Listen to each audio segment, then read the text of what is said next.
Well, since we are concluding this series, and I know that there may be some of you who have not been able to be here for every message of this series, and some that may be brand new this morning, and if you are, we're so glad that you're here with us. I'm going to take just a couple minutes to try to review the last several messages so that we'll all be on board and headed in the same direction over the next few minutes. So again, the title of this series is By Faith, and we have been looking at Hebrews chapter 11 and trying to understand what the Hebrew authors tell us that faith looks like. What is faith? And so as we asked this question in the first message of this series, we saw that actually Hebrews 11:1 gives us a definition of faith. And here's what Hebrews 11:1 says. It says, "Now faith is confidence in what we hope for and assurance about what we do not see." And as we took just a few minutes to break that down just a little bit further, we saw that the word confidence actually signifies this very much this immovable state, this knowledge, this belief, this trust that we're standing on firm ground when we put our faith in God. That's the first piece. But then when we looked at the word assurance, the Greek word for assurance, we saw in there that there's actually this movement, this quality of movement that we find in that word. Again, almost this belief that if we were to close our eyes and reach out and imagine that we're grabbing something, when we put our hand out there, whatever we had in mind, especially if we're looking to touch and be in the presence of God, we reach out with eyes closed, knowing that is there. It is there. It's just real as if we could see it with our eyes open. And so again, that faith has both this immovable quality, this firmness to it, and also a call to action, to movement, to do and be something in the name of God. And so out of that first message, we concluded that faith, real faith, produces faithfulness. That's the way this works. When we have faith in God, it is going to move us when God calls us to move. In the next message, we saw that the reality is that as we looked at the life of Noah, that there are times when God calls us to step out in faith and do something even though we may not see where that next step is going to take us, exactly where it's going to take us. Or in Noah's case, God was calling him to do something even though Noah was not familiar with what God was describing the future to be. He was not familiar with what God was saying was coming. And so faith moves us to step out and do what would make absolutely no sense except for God. So we believe that when we take that next step, even though we're standing on something firm and solid, we take that next step because God has asked us to move. It's going to be firm and solid ground that we step onto again. Last week, we landed on this as we looked at the life of Abraham, that when we live by faith, and that was what Abraham had in mind. Remember, Abraham had lived most of his life, 75 years in one place, and he had built a life for himself. He built a life for himself over 75 years. That's where his family lived. That's where his people were from. That's where his house was. And God called him to uproot all of that and follow. And for the next 3 generations, Abraham's family lived in tents because they believed that when we live by faith, we trade the things that we can build, even if it's 75 years worth of building, for the things that only God can build, and we know that is much better. That what God can build is much better than what we can build. And so we come back again to this definition from Hebrews chapter 11. Now, faith is confidence in what we hope for and assurance about what we do not see. And then we see in the very next verse, again, this is what the ancients were commended for. All the ancients in Hebrews 11, the chapter in the Bible that we often call the Faith Hall of Fame, they were commended for living by faith. By saying faith means I have to take a step when God calls me to. When God calls me to move, I will. And I believe that I will be stepping on a firm ground when God calls me to move. Several years ago, I was out to breakfast. I was actually out to breakfast with Brad Jones, and we were checking in and just spending some time together. And as we got ready to pay, I said, "Hey, I got this one." And so I reached into my wallet, pulled out my Visa debit card, and I gave it to the cashier. And the cashier swipes my card, and I get this awkward look back. Maybe you've been there before where you've done that, and you wonder, what's going on? Why is my plastic not working right now? And so for whatever reason, my card was being denied, which one is a pretty embarrassing thing if you've ever been there and you're about to pay for something and your card is denied. That happened to me once before when I was actually standing in a line at Walmart and there were a whole bunch of people behind me. And I'd put all these items up on the counter and my card is denied. Can't figure out what's going on. Well, this time I wasn't sure what was happening. And so I called the bank immediately. Actually, it was really close to the bank and just went over to the bank and tried to figure out what was happening. Why was my card denied? Was something going on? And sure enough, I show up at the bank and find out that somebody had stolen my identity and had made a whole bunch of charges on my Visa debit card to iTunes, of all things. And it was several hundred of dollars on iTunes. I don't know what you can... How do you spend several $100s on iTunes? But somebody had come up with a way to spend several $100s on iTunes.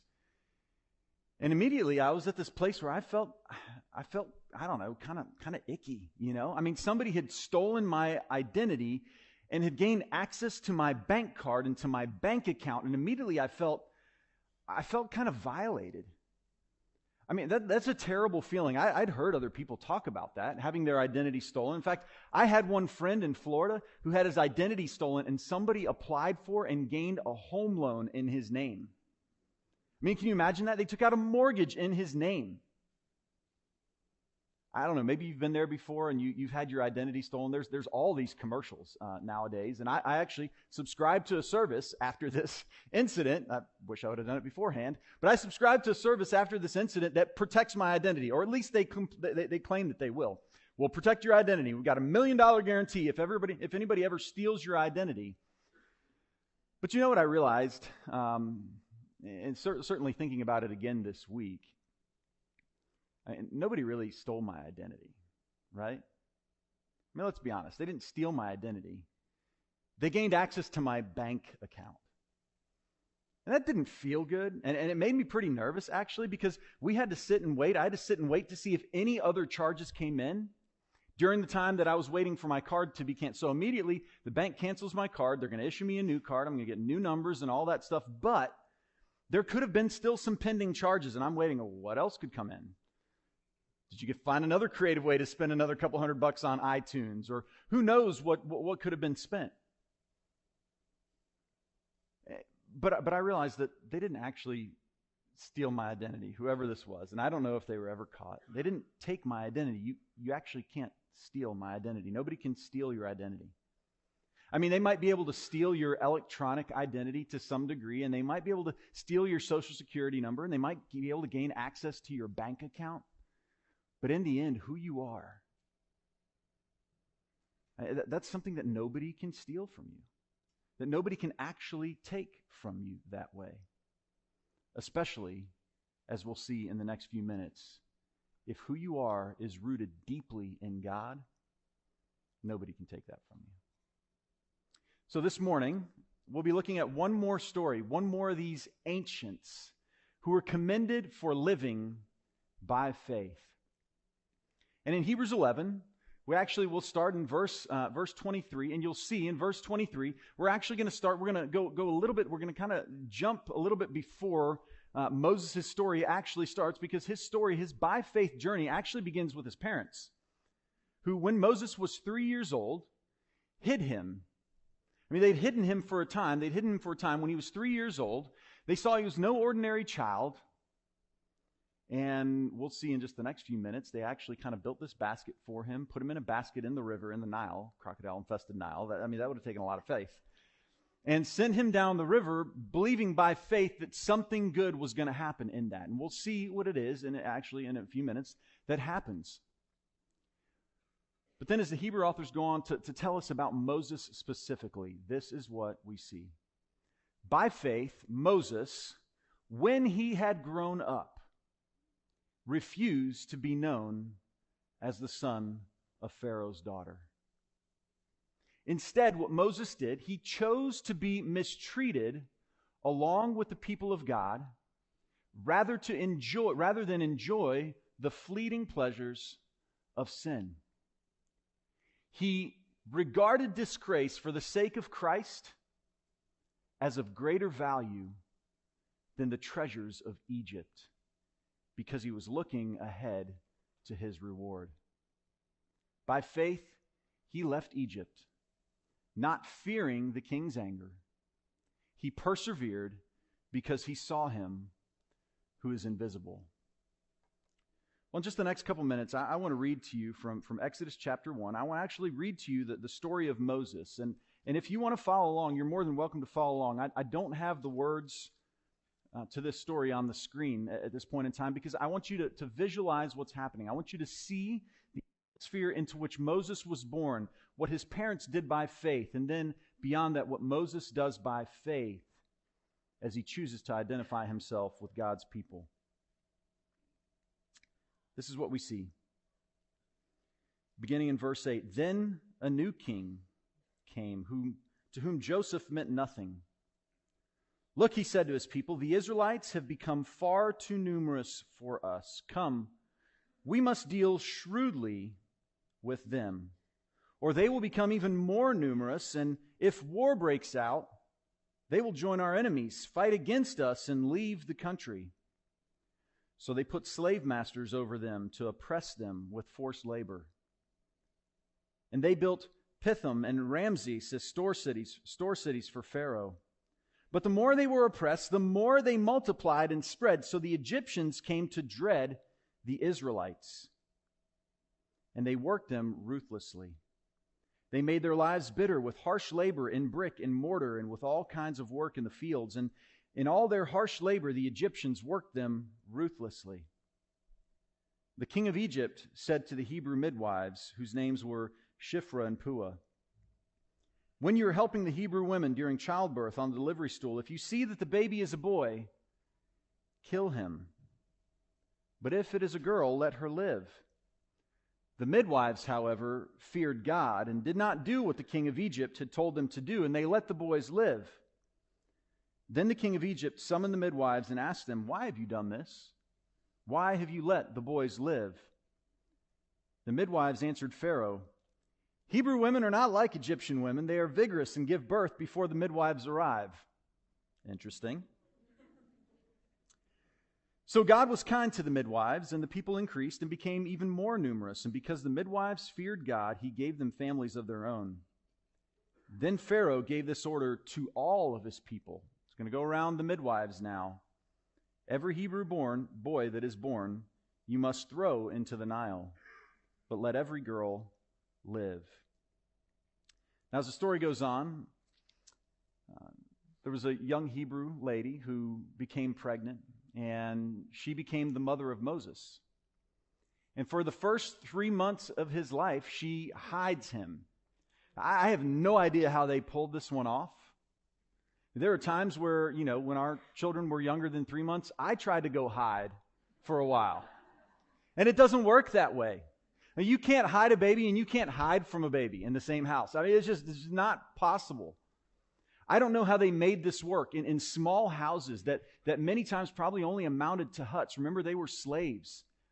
How did they hide this baby and keep this baby secluded in a way? And can you imagine when the baby cried out, when the baby wailed? Shh, no. No, you can't cry. You can't cry. They'll find out. They'll hear us. I mean, the slavers were everywhere. But somehow they keep Moses safe for the first 3 months of his life. And there comes a time where they make the decision to build this basket. And Moses had a sister named Miriam and said, "Hey, why don't you go down? You're going to take the basket down and you're going to put that basket in the river." And Miriam had been watching and seen that Pharaoh had a daughter who came down to the river from time to time. And so had this faith that maybe Pharaoh's daughter would actually intercept the basket. Wow, that's what happens. And so as time goes by, Moses is actually raised, and maybe you've seen the movie, Prince of Egypt, right? There were a lot of things that were a little bit off in Prince of Egypt, but that's okay. For the most part, it was a pretty good movie. But Moses went from being a child of slaves to a prince of Egypt, to the adopted son of Pharaoh's daughter in Egypt in the blink of an eye. But there comes a day as Moses is looking out. I don't know, was he looking out from the palace? He's looking out and he sees something happening that just kind of twists his insides a bit. He looks out and he sees he sees one of the slavers abusing the Israelites. And it just doesn't sit right with him. There came a moment where he remembered where he had come from. And in that moment, he identifies again with the people of God as opposed to the people of Egypt. And he says, I can't let this stand. Now, we can disagree with the way that Moses actually moves into action. Maybe it would have been good for Moses to go to Pharaoh and say, listen, adopted grandpa, this whole thing, the way we're abusing the Israelites, this is wrong. Can I plead my case to you? Maybe Moses should have just used his authority and walked down and said, hey, you know who I am? Don't do this anymore. Stop this. But it seems like Moses, in a fit of rage over what he's seeing, the injustice that he's witnessing, leaves wherever he was that he was watching this from, comes down and actually kills the slaver, and then hides his body in the sand. Now the moment comes where Moses is found out, and that is kind of what leads us into this story again, as it's told by the Hebrew authors in Hebrew 11. Now we're going to highlight some pieces of this story. By faith, Hebrews tells us, Moses, when he had grown up. And we understand Moses was likely about 40 years old when this had happened. By faith, Moses, when he had grown up, he refused to be known as the son of Pharaoh's daughter. So Moses had grown up. Again, he was about 40 years old. He's watching something happen, and in that split second, he has to make a choice. And as we'll see in just the next few minutes, what Moses is actually doing is answering the question, who am I? Who do I belong to? In the search for my identity, what answer am I finding? And the first thing Moses looked at and he decided is, I will no longer be identified as the son of Pharaoh's daughter. I'm cutting this identity off. And instead, he chose to be mistreated along with the people of God. So Moses knew what he was getting himself into to some degree when he decided that my identity actually lies with the people of God. He wasn't blind as to the situation. In fact, remember, he moved in to stop what he saw happening, the injustice that was taking place. When Moses cast his lot with God's people, he knew that he was saying, I will be mistreated along with them. So Moses knew what he was saying yes to. He also knew what he was saying no to. I want you to think about all that must have been, all that Moses had at his fingertips as the son of Pharaoh's daughter, as a prince of Egypt. I bet you there were times when Moses wanted something and he could just snap his fingers, and there it was. I bet he had servants at his beck and call. I need this, I want that, go do that, go get this for me. I bet Moses' room was bigger than most of the houses that the Hebrews were sleeping in. I mean, Moses had it all in a sense. At a time when Egypt was arguably the most powerful country in the world, Moses had it all. It was at his fingertips. But he chose instead to be mistreated rather than identify with the people of Egypt and enjoy the fleeting pleasures of sin, is actually what Hebrews 11 tells us. Why would Moses do something like this? Well, we see also toward the end of this passage that he was actually looking forward to his reward. So let's take just a few minutes and try to sum up what we see about Moses in this. What did Moses do by faith? What did his faith move him to do? First, Moses by faith gave up his position of status.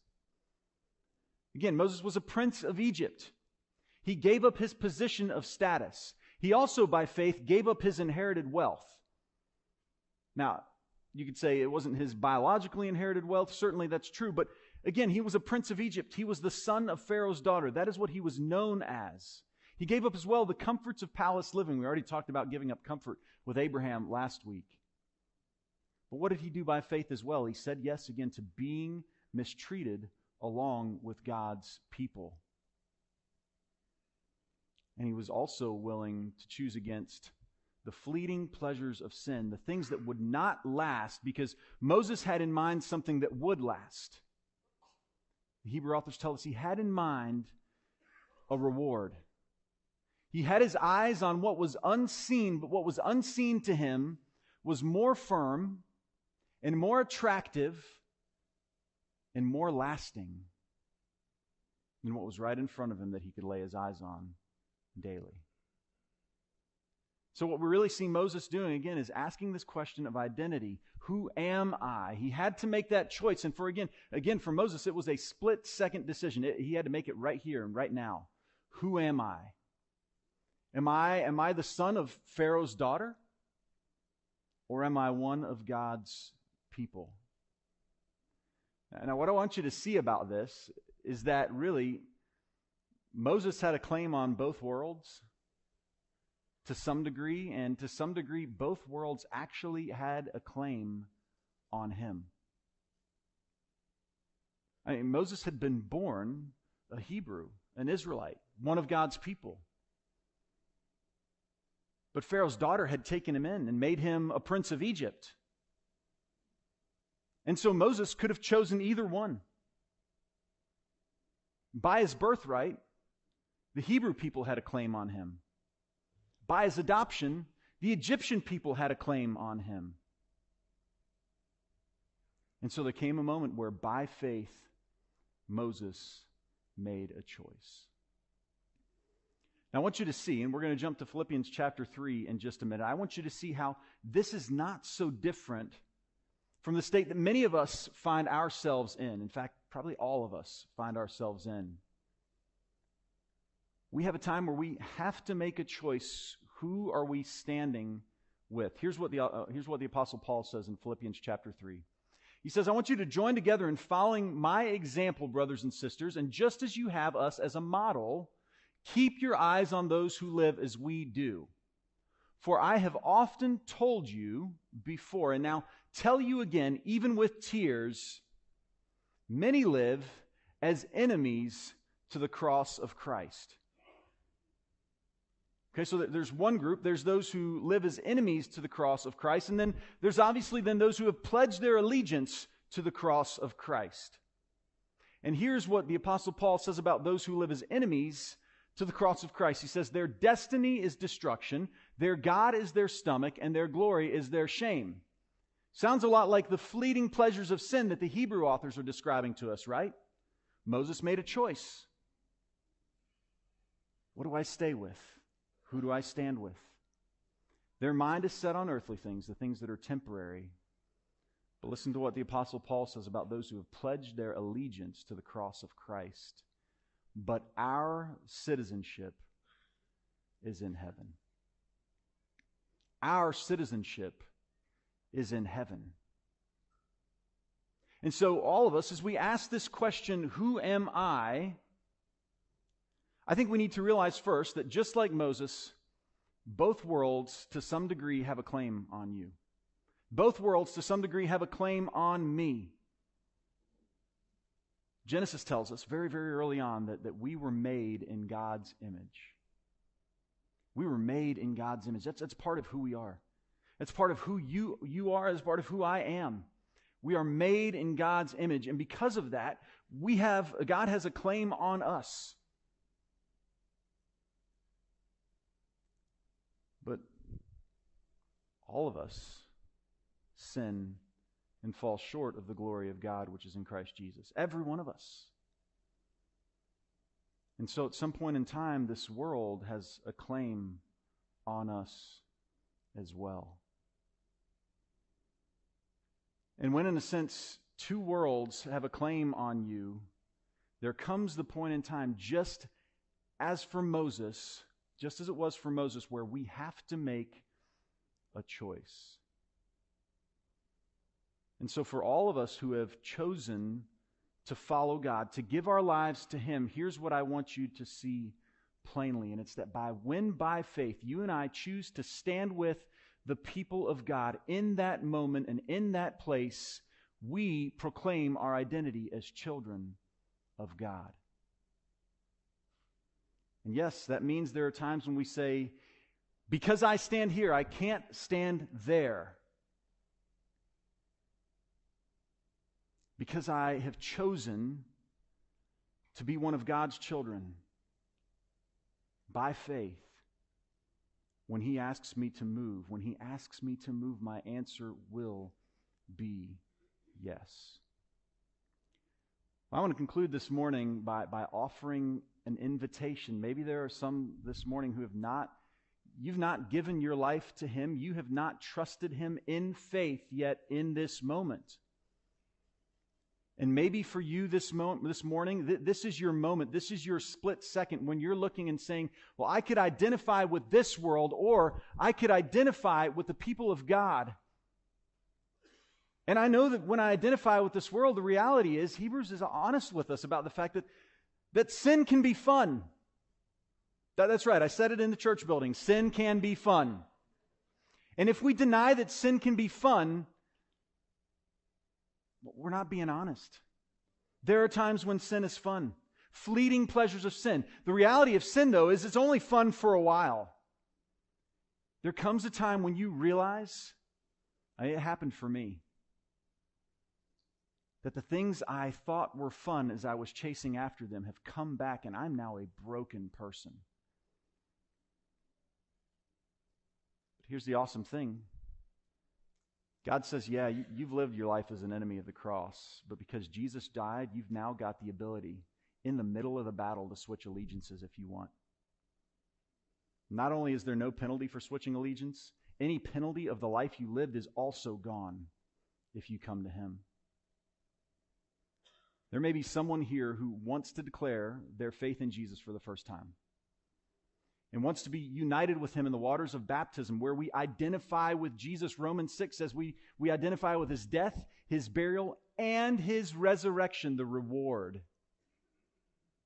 And it's an everlasting and eternal reward.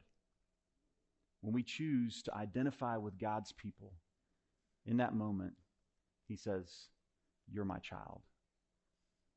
I'll own you. Doesn't matter what your life has been before. You belong to me. Let's pray.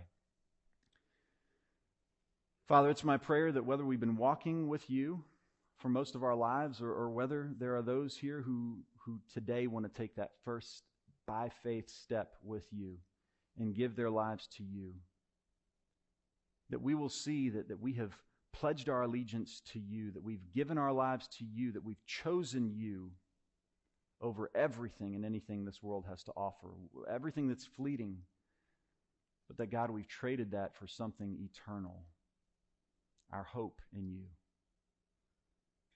I pray that just as Moses made a choice, we will make that choice as well, to find our identity deeply rooted in you.